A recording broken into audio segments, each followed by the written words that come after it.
নির্বাচনের আলাপ যেহেতু খুব সামনে চলে আসছে, মানে সর্বোচ্চ এটা এপ্রিলেই যাচ্ছে এখন পর্যন্ত মনে হচ্ছে, এগিয়ে আসার সম্ভাবনা আছে এবং আমি ধারণা করি প্রধান উপদেষ্টা এবং জনাব তারেক রহমানের বৈঠকের পর এটা ফেব্রুয়ারিতে চলে আসার সম্ভাবনা আছে, ফেব্রুয়ারির ফার্স্ট উইক অথবা জানুয়ারির শেষ উইকে। নির্বাচন যখন এগিয়ে আসছে একটা খুব গুরুত্বপূর্ণ প্রশ্নের একটু সুরাহা হওয়া দরকার। এটা নিয়ে অনেকদিন কথা বলবো ভাবছি, কিন্তু খুবই ইনস্ট্যান্ট ইস্যুকে অ্যাড্রেস করতে করতে কথাগুলো বলা হয়ে ওঠেনি। সেটা হচ্ছে 3 জন ছাত্র উপদেষ্টা, এর মধ্যে 2 জন এখনো উপদেষ্টা আছেন, একজন বেরিয়ে এসছেন। জনাব মাহফুজ আলম, জনাব আসিফ মাহমুদ, তারা দুজনই এখনো উপদেষ্টা আছেন। আরেকজন জনাব নাহিদ ইসলাম পদত্যাগ করে এনসিপির প্রধান হয়েছেন। এই 3 ছাত্র উপদেষ্টা কি সামনের যে নির্বাচন, ত্রয়োদশ জাতীয় সংসদ নির্বাচন, তাতে অংশ নিতে পারবেন কিনা, এই উত্তরটা দরকার। এবং নৈতিকভাবে তারা যদি নৈতিকতার দিক থেকে চিন্তা করেন, তারা যদি নৈতিক মানুষ হন, তাদের কোনোভাবেই এই নির্বাচনে অংশগ্রহণ করা উচিত নয়। এবং এটা খানিকটা আইনি দিকও আছে। আমি সেই জায়গায় আসব, কেন এই প্রশ্নটা তুললাম এবং কেন আমি এটাকে নৈতিক এবং আইনি দিকের কথা বললাম, সেই জায়গায় আসি। আমাদের মনে থাকার কথা, এই অন্তর্বর্তীকালীন সরকার ক্ষমতায় আসার পরে তারা নভেম্বর মাসে, এটা সম্ভবত এটা নভেম্বর মাসে, তারা একটা অধ্যাদেশ জারি করতে চেয়েছিলেন। কারণ এই যে অন্তর্বর্তীকালীন সরকারটা তৈরি হয়েছে, এটা আমাদের কনস্টিটিউশনের আর্টিকেল 106-কে রেফারেন্স নিয়ে আমাদের আপিল বিভাগ, সেই সময়কার আপিল বিভাগ, শেখ হাসিনার আপিল বিভাগ, তারা এই সরকারটাকে গঠিত হতে পারে বা বৈধতা, এই সরকার বৈধ, এরকম একটা মতামত দিয়েছে। এটা আপিল বিভাগের একটা মতামত দেওয়ার এখতিয়ার, যেটার ভিত্তিতে রাষ্ট্রপতি এই সরকারটা তৈরি করেছেন গেল। কিন্তু এই যে সরকারটা অপারেট করছে, এই অপারেট করার একটা আইনি ভিত্তিও লাগবে। সেজন্যই আসলে তখন এই অধ্যাদেশটা জারি করা হয়েছিল। যেমন ধরুন, বেসিকটা এরকম যে প্রধান উপদেষ্টা যে কনস্টিটিউশনের প্রধান মন্ত্রীর মতো, কিসের ভিত্তিতে আমরা বলবো?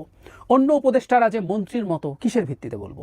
প্রধান উপদেষ্টার কি কি ক্ষমতা আছে, উপদেষ্টা কারা হতে পারবে, কতজন নেওয়া যেতে পারে, এই যাবতীয় ইস্যুগুলো। কারণ কনস্টিটিউশন প্রধানমন্ত্রীর কথা বলছে, কনস্টিটিউশন মন্ত্রীদের কথা বলছে, সেই মন্ত্রী কারা হবেন, কিভাবে তৈরি হবেন, কিভাবে তাদেরকে সিলেক্ট করতে হবে, সেগুলো সব মন্ত্রীকে নিয়ে বলা আছে। কিন্তু কোনো একটা বিষয় থাকতে হবে, কোনো একটা আইন থাকতে হবে যেটা বলবে আসলে এরাই ইকুইভ্যালেন্ট টু দ্যাট।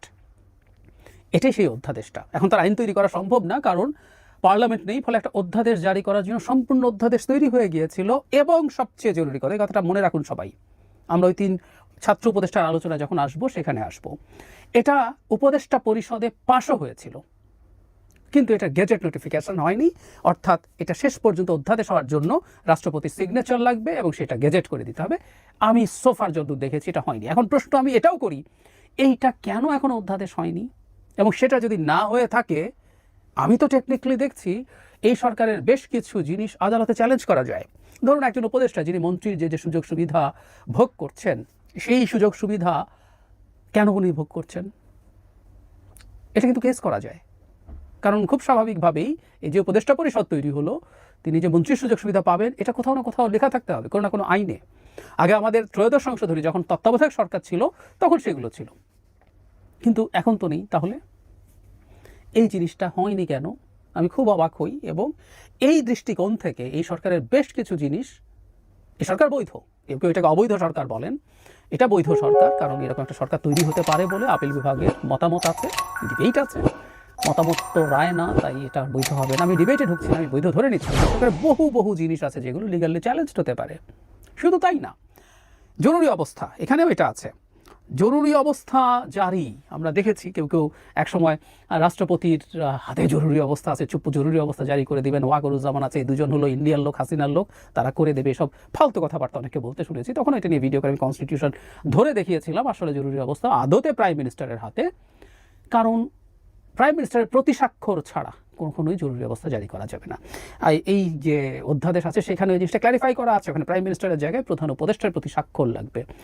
এরকম সব বিস্তারিত মানে উপদেষ্টা কারা হবেন, উপদেষ্টার যে যোগ্যতা, ধরুন মন্ত্রী হওয়ার যা যা যোগ্যতা, সেটাই যদি থাকতে হয় সেটাও লিখিত থাকতে হবে। এবং আমি এই অধ্যাদেশটার একটা অংশ আপনাদের দেখিয়েছিলাম জনাব খলিলের ক্ষেত্রে, তিনি যে উপদেষ্টা হয়েছেন, আমি দেখিয়েছি যে এই অধ্যাদেশে ঠিক আমাদের কনস্টিটিউশনে যা আছে, আমাদের কনস্টিটিউশনে আছে হলো মন্ত্রী সংসদ সদস্যদের মধ্যে থেকে হতে হবে এবং সংসদ সদস্য হওয়ার যা যা যোগ্যতা তার লাগবে। এর মধ্যে দ্বৈত নাগরিকত্ব, মানে একক তো প্রশ্নই আসে না, দ্বৈত নাগরিকত্ব থাকলেও তিনি সংসদ সদস্য হতে পারেন না। 10% টেকনোক্র্যাট মন্ত্রী নেওয়া যায়, সেই ক্ষেত্রেও তাদের সংসদ সদস্য না হলেও চলবে, কিন্তু সংসদ সদস্য হওয়ার যা যা যোগ্যতা দরকার সেগুলো তার থাকতে হবে। তার মানে হচ্ছে এই, কোনোভাবেই আমি আবারও বলছি, কোনোভাবেই বাংলাদেশের হিসাবে কোনো মন্ত্রী দ্বৈত নাগরিকত্ব নিয়ে হতে পারবেন না। ইনফ্যাক্ট উপদেষ্টাদের ক্ষেত্রেও ঠিক এই কথাটাই অধ্যাদেশে লেখা ছিল। কেউ কেউ বলবেন এটা অধ্যাদেশ হয়নি, কিন্তু এটা পাস হয়েছে। এবার যে জায়গাটায় আসছিলাম, অনেক কিছু আছে, তাদের দায় মুক্তি দেওয়া আছে তারা যেহেতু কাজ করছেন। যদি সঙ্গে প্রশ্ন আছে, প্রশ্ন হচ্ছে অধ্যাদেশ কিন্তু দিনের শেষে পরবর্তী সংসদে এটাকে আইনে পরিণত করতে হবে, না হলে অধ্যাদেশ আসলে এফেক্টিভ থাকবে না। এটা খুবই জরুরি ব্যাপার। সো অধ্যাদেশ দিয়ে for the time being next পার্লামেন্টের আগ পর্যন্ত কাজ চলবে, এবং কোনো লিগাল চ্যালেঞ্জ হলে সেটাকে সে ডিফেন্ড করতে পারবে, ফেস করতে পারবে, কিন্তু সেটা পরবর্তীতেও আইনে পরিবর্তনত হওয়ার প্রশ্ন আছে। সুতরাং এই ব্যাপারগুলো অবশ্যই সবাইকে মাথায় রাখতে হবে। ভবিষ্যৎ সরকারের সাথে মানে বর্তমানে যারা আছেন তাদের ইন্টারাকশন কেমন হবে, তাদের মিথস্ক্রিয়া কেমন হবে, সেগুলো। আচ্ছা, এবার যে জায়গাটায় আসছি, এখানে একটা সাবহেডিং আমি বিসি বাংলায় দেখছি, উপদেষ্টা হতে পারবেন না যারা। এখানে মানে মোটামুটি আমাদের মন্ত্রীদের যা জানিও সেটাই আছে। পাশাপাশি উপদেষ্টার পদে বসতে হলে ব্যক্তিকে ত্রয়োদশ জাতীয় সংসদ নির্বাচন এবং স্থানীয় সরকার প্রতিষ্ঠানের জনপ্রতিনিধি নির্বাচনে প্রার্থী হবেন না মর্মে সম্মতি দিতে হবে। আমি আবারও পড়ছি, পাশাপাশি উপদেষ্টার পদে বসতে হলে ব্যক্তিকে ত্রয়োদশ জাতীয় সংসদ নির্বাচন এবং স্থানীয় সরকার প্রতিষ্ঠানের জনপ্রতিনিধি নির্বাচনে প্রার্থী হবেন না মর্মে সম্মতি দিতে হবে। তার মানে যখন নভেম্বর মাসে এই অধ্যাদেশ জারি হয়, যারা মাহফুজ আলম, জনাব আসিফ মাহমুদ, জনাব নাহিদ ইসলাম, এই তিনজন সেই উপদেষ্টা পরিষদের সদস্য ছিলেন, এবং তারা সহ উপদেষ্টা পরিষদ এই যে অধ্যাদেশ এটা তারা পাস করেছেন, তারপরে তারা নীতিগতভাবে এটা সমর্থন করেছেন। এটা এখনো যেহেতু আইন হয়নি, মানে অধ্যাদেশ হয়নি, জারি হয়নি, আমি নিশ্চিত আমি খুঁজে দেখলাম এটার আসলে কোনো রকম কোনো গেজেট নোটিফিকেশন আমি দেখিনি। এক অবিশ্বাস্য ব্যাপার, এই প্রশ্নগুলোর জবাব সরকারকে দিতে হবে। তো যাই হোক, হয়নি যেহেতু, কেউ বলবেন যে এটা এখনো অধ্যাদেশ নয়, সেটার আইনি বাধ্যবাধকতা নেই।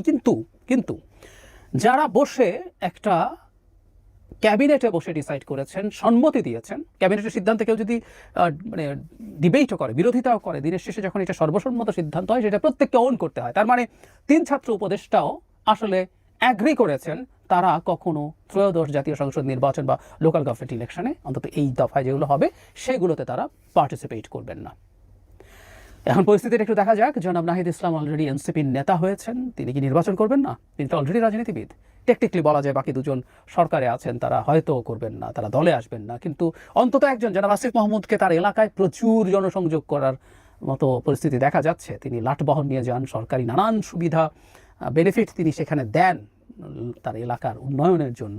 যেহেতু তিনি এলজিআরডির মতো গুরুত্বপূর্ণ মন্ত্রণালয় আছেন, এসব নানান আলোচনা আছে। হোয়াট এভার, তিনিও কি নির্বাচনে অংশগ্রহণ করবেন না? তিনি কি এনসিপিতে যাবেন না বা অন্য কোথাও? জনাব মাহফুজ আলম এবং জনাব আসিফ মাহমুদও একই ক্যাটাগরিতে পড়েন।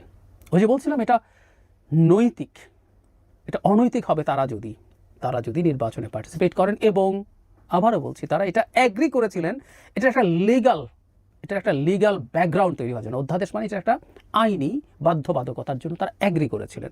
সো এটা এক ধরনের নৈতিক শুধু না, আইনি বাধ্যবাধকতা আছে। গার্জিয়ানরা বলতে পারেন আমি তো কোনো নিয়ম ভাঙছি না, কোথায় লেখা আছে, এসব বলতে পারেন, কিন্তু আমি দেখিয়ে দিলাম আমাদের এই আলাপটাও মনে হয় মাঠে থাকা জরুরি হবে। তারা তো এমনি এটা করে ফেলেননি, তারা এটা করেছিলেন, এটার ব্যাপারে তাদের ব্যাখ্যা দিতে হবে। আর আরেকটা জিনিস আমি একটু সরকারের দিক থেকেও ব্যাখ্যা চাইবো, সেটা হলো এই অধ্যাদেশ জারি হলো না কেন? এই অধ্যাদেশের অবর্তমানে বহু কিছু নিয়ে প্রশ্ন তোলা যায়। এই যে উপদেষ্টারা বসে মন্ত্রিত্ব করছেন, তাদের আদেশ শোনা যাচ্ছে, আদেশ প্রতিপালিত হচ্ছে, তাদের বেনিফিট হচ্ছে, বা তারা আরও অনেক নিয়োগের ক্ষেত্রে সাইন করছেন, প্রত্যেকটা প্রশ্নবিদ্ধ করা যায়। কারণ আমাদের সংবিধানে, আইনে কোথাও উপদেষ্টা বলে কিছু নাই, প্রধান উপদেষ্টা বলে কিছু নাই। এগুলোর এই লিগাল ব্যাকগ্রাউন্ড ছাড়াই সরকার 10 মাস পার করে দিয়েছে। এটাও সরকারের কোন ধরনের কূটকৌশল আমি নিশ্চিত নই। অধ্যাদেশ কি পরবর্তীতে জারি করতে চান তারা শেষের দিকে গিয়ে? তখন কি এই ছাত্ররা মানে উপদেষ্টারা নির্বাচন করতে পারবেন না, এরকম সম্মতি দিতে হবে, এটা তুলে দেবেন? আমরা খেয়াল রাখবো, এগুলোর অলরেডি ডকুমেন্ট আছে, এই জন্য কথা বলে রাখা দরকার বলে মনে করছি। একটা অন্তর্বর্তীকালীন সরকার, তত্ত্বাবধায়ক সরকার না, কিন্তু এটা একটা নিউট্রাল সরকার হওয়ার কথা ছিল, এর কোনো স্টেক থাকার কথা ছিল। এর কেউ নির্বাচন করা মানে ক্ষমতায় যাওয়ার চেষ্টা করা, আবার কোনোভাবেই সেটা উচিত হয় না, এটা অনৈতিক। এবং এই রকম একটা কাজ এই সরকারের করা উচিত না। এবং অধ্যাদেশ যদি জারি করা হয় তার মধ্যে এই অপশনটা থাকা উচিত হবে, কারণ 3 ছাত্র উপদেষ্টাই জেনে শুনে বুঝে এই সরকারে গেছেন এবং জেনে শুনে বুঝে এই অধ্যাদেশ পাশ করেছেন।